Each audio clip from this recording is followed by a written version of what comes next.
Amis internautes, je vous salue avec beaucoup d'amour, de respect et de considération. Comme je l'ai promis, je viens ce matin vous parler d'un élément très important pour notre paix, pour notre tranquillité, pour notre réussite. Il s'agit de cette fameuse affaire de femmes de nuit et de maris de nuit. Vous savez, chrétiens évangéliques et dirigeants de toute l'église chrétienne du Mali il y a quelques années, je peux vous dire que j'ai aussi combattu ce combat. J'ai aussi passé du temps à chasser, et pour moi et pour d'autres, les fameuses femmes de nuit et les fameux maris de nuit. Mais aujourd'hui, je peux vous donner des révélations qui vont vous guérir de toute perturbation de ce genre. Oui, lorsque j'étais au Mali et qu'on m'avait convaincu que sans mariage, je ne devais pas faire l'amour, et qu'en obéissance à cela, je ne faisais pas l'amour, je vivais beaucoup femme de nuit. Mais depuis que je suis en couple et que je fais copieusement l'amour,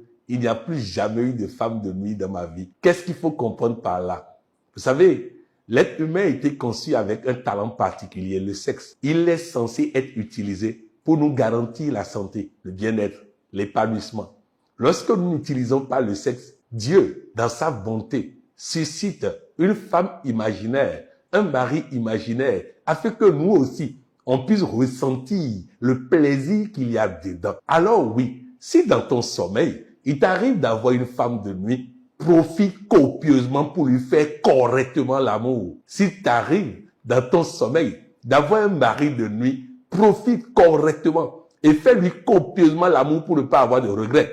Car cela va produire des substances qui vont garantir ta santé. Mes chers amis, il n'y a aucun diable derrière ça. Il n'y a aucun diable derrière ça. Vous allez constater que c'est les évangéliques ou ceux qui ont reçu tout au moins un enseignement qui les éloigne du sexe, qui rencontrent souvent femmes de nuit. C'est pas la prière, c'est pas les psaumes, c'est pas les décrets, c'est pas la sorcellerie, c'est pas ceci, c'est pas des prières bizarres qui chassent ça, non. C'est le fait de commencer par utiliser normalement ton sexe. Résultat, tu n'auras plus à l'utiliser dans ton sommeil. En tout cas, je voudrais que chacun de nous comprenne que mari de nuit, femme de nuit, il n'y a aucun diable derrière, il n'y a aucune sorcellerie derrière ça. Dieu t'a donné un talent, utilise-le et tu n'auras pas de mari de nuit et tu n'auras pas de femme de nuit. Mais si tu veux pas l'utiliser normalement, au moins profite dans ton sommeil de ce que Dieu te donne de façon imaginaire. Il n'y a aucun diable derrière ça, il n'y a aucune sorcellerie derrière ça. En tout cas, si une femme tombe dans mon sommeil, je vais lui faire copieusement l'amour parce que là au moins,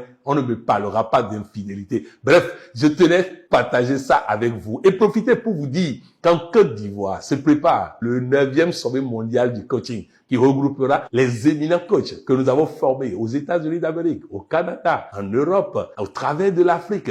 Nous nous retrouvons chaque année pour densifier les connaissances, pour affirmer les connaissances, pour faire en sorte que nous soyons dangereusement contagieux. Et cette année, vous savez, ce serait à la veille des élections en Côte d'Ivoire. Et j'ai vu plein de personnes en train d'aller en vacances parce qu'ils ne savent pas que lorsque le coaching siège dans un pays, il y a la paix. Il y a la sécurité, il y a la tranquillité. Regardez la Côte d'Ivoire, à quelques mois des élections, il y a la paix. Oui, parce que nous avons aussi comme obligation de veiller à la paix et à la tranquillité dans nos nations. En tout cas, nous sommes à Abidjan, nous sommes en train de préparer le sommet mondial et nous espérons que vous serez avec nous pour profiter de ces moments et surtout pour rencontrer ces coachs venant de partout dans le monde pour qu'ensemble, nous puissions communier et faire en sorte que nos vies soient une réussite parfaite pour la gloire de Dieu. Voilà ce que je voulais partager avec vous et surtout n'oubliez pas, faites l'amour correctement, faites l'amour copieusement, faites-le sur le lit, faites-le sous le lit, faites-le à la toilette, faites-le à la cuisine, au salon, faites-le au balcon, faites l'amour,